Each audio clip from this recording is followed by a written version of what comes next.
ഹരി ഓം. കൽക്കി രൂപികളായിരിക്കുന്ന എല്ലാ നാരായണന്മാർക്കും ഭഗവത്ഗീത പാഠം 16 സ്വാഗതം. ഞാൻ നിങ്ങളുടെ സ്വന്തം ഷീലായപ്പൻ എന്ന കൽക്കി രാമൻ. ഇനി നമ്മൾ രണ്ട് ഭഗവത്ഗീത പാഠങ്ങൾ കൂടിയാണ് ഈ സീസണിൽ പഠിക്കാൻ പോകുന്നത്. 18 പാഠങ്ങളാണ് ഞാൻ പ്ലാൻ ചെയ്തിരിക്കുന്നത്.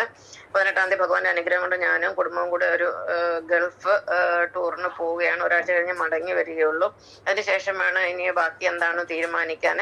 ഇന്ന് നമ്മൾ പഠിക്കാൻ പോകുന്നത് ഭഗവത്ഗീതയുടെ 6-ാം അധ്യായമായ ആത്മസംയമന യോഗത്തിലെ 30-ാമത്തെ ശ്ലോകമാണ്. ശ്ലോകം എന്താണെന്ന് നോക്കാം. യോ മാം പശ്യതി സർവത്ര സർവം ച മയി പശ്യതി തസ്യാഹം ന പ്രണശ്യാമി സജമേന പ്രണശ്യതി. ഈ ശ്ലോകം എനിക്ക് വളരെ ഇഷ്ടമാണ്. അതുപോലെ എന്റെ ജീവിതവുമായിട്ട് 100% ചേർന്ന് നിൽക്കുന്ന മറ്റൊരു ശ്ലോകം കൂടിയാണ് ഇത്. ഇതിന്റെ അർത്ഥം ഇതാണ്: ഏതൊരുവനാണോ എല്ലാത്തിലും പരമാത്മാവായി എന്നെ കാണുന്നത്, എല്ലാത്തെയും പരമാത്മാവായി എന്നിലും കാണുന്നത്, അവന് ഞാൻ ഒരിക്കലും അദർശനായിരിക്കുന്നില്ല, അവൻ എനിക്കും ഒരിക്കലും അദർശനല്ല. എന്ന് പറഞ്ഞാല് ഏതൊരു വ്യക്തിയാണോ ഭഗവാനെ എല്ലാത്തിലും കാണുന്നത്, എല്ലാ ജീവജാലങ്ങളിലും കാണുന്നത്, അതുപോലെ തന്നെ ഭഗവാന്റെ ഉള്ളിൽ തന്നെ എല്ലാ ജീവജാലങ്ങളെയും കാണുന്നത്, ആ വ്യക്തി ഭഗവാനെ എപ്പോഴും കണ്ടുകൊണ്ടിരിക്കുകയാണ്. അതുപോലെ ഭഗവാനും ആ വ്യക്തിയെ കണ്ടുകൊണ്ടിരിക്കുകയാണ്. ഇത് ഞാൻ ചെയ്യുന്ന ഒരു കാര്യമാണ്. ഞാൻ പ്രപഞ്ചനാഥനെ അല്ല പരമാത്മാവായ നാരായണനെ സർവ്വചരാചരങ്ങളിൽ കാണുന്നുണ്ട്. എല്ലാ മനുഷ്യരിലും, അതായത് മനുഷ്യൻ ദേവനായിക്കോട്ടെ, അസുരനായിക്കോട്ടെ, ബ്രഹ്മനായിക്കോട്ടെ, മനുഷ്യരിൽ മാത്രമല്ല പക്ഷിമൃഗാദികളിലും വൃഷലതാദികളിലും എല്ലാ കോശങ്ങളിലും തന്മാത്രയിലും ആറ്റത്തിലും മണ്ണിലും വെണ്ണിലും തൂണിലും തുരുമ്പിലും നാരായണനെ കണ്ടുകൊണ്ടിരിക്കുന്ന വ്യക്തിയാണ് ഞാൻ. ഒരു മീൻ വെള്ളത്തിലാണ് കിടക്കുന്നത്. ഞാൻ പൂർണ്ണമായും ഭഗവാനെ തന്നെയാണ് കഴിഞ്ഞ 19 വർഷമായിട്ട് ജീവിക്കുന്നത്. അപ്പൊ ഞാൻ എപ്പോഴും ഭഗവാനെ കണ്ടുകൊണ്ടിരിക്കുന്നു. അപ്പൊ ഭഗവാനും എന്നെ എപ്പോഴും കണ്ടുകൊണ്ടിരിക്കുകയാണ്.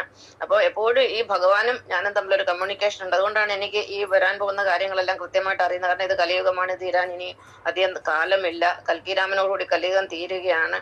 ഇനി 3-ാം ലോകമഹായുദ്ധമാണ് വരാൻ പോകുന്നത്. അങ്ങനെ സകല കാര്യങ്ങളും ഭഗവാനിൽ നിന്ന് നമുക്ക് എപ്പോഴും മനസ്സിലാക്കിക്കൊണ്ടിരിക്കുകയാണ്. അതനുസരിച്ചാണ് എന്റെ ജീവിതം ചിട്ടപ്പെടുത്തിയിരിക്കുന്നത്. ഭഗവാന്റെ ഇച്ഛ അനുസരിച്ചാണ് ഞാൻ ജീവിക്കുന്നത്. നിങ്ങളെ പോലെ തന്നെ എനിക്കും കുടുംബം, ഭർത്താവ്, മക്കളെല്ലാം ഉണ്ട്. പക്ഷെ ഞാൻ അവരെ ഒന്നും എന്റെ മനസ്സിൽ വെച്ചിട്ടില്ല. അവരോട് എനിക്ക് സ്നേഹവും വാത്സല്യം എല്ലാം ഉണ്ട്. അവർക്ക് വേണ്ടി ചെയ്യേണ്ട എല്ലാ കർമ്മങ്ങളും ഞാൻ കൃത്യമായി ചെയ്യുന്നുണ്ട്. എല്ലാ ഡ്യൂട്ടികളും ചെയ്തിട്ടുണ്ട്. അവരിൽ അവരുടെ സ്വന്തം ചിറക് ഉപയോഗിച്ച് പറന്ന്, അതായത് സ്വന്തം കാലിൽ നിൽക്കാനും ജോലി കണ്ടെത്തി അവര് സുഖമായിട്ട് ജീവിക്കുന്നു.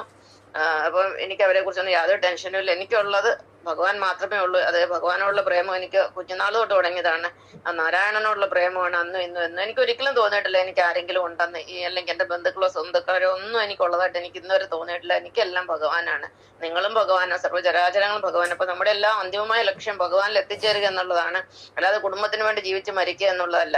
അപ്പൊ നമ്മളെല്ലാം ഭഗവാനിൽ എത്തിച്ചേരേണ്ട സമയം ആയി വരുന്ന കലിയുഗമാണ്. ഇനിയൊരു കലിയുഗം ഉണ്ടാകണമെങ്കിൽ ഒരുപാട് വർഷങ്ങൾ കാത്തിരിക്കണം. അപ്പൊ എല്ലാവരും ഭഗവാനിൽ എത്തിച്ചേരട്ടെ എന്ന് പ്രാർത്ഥിച്ചുകൊണ്ട് നിർത്തുന്നു. നന്ദി, നമസ്കാരം.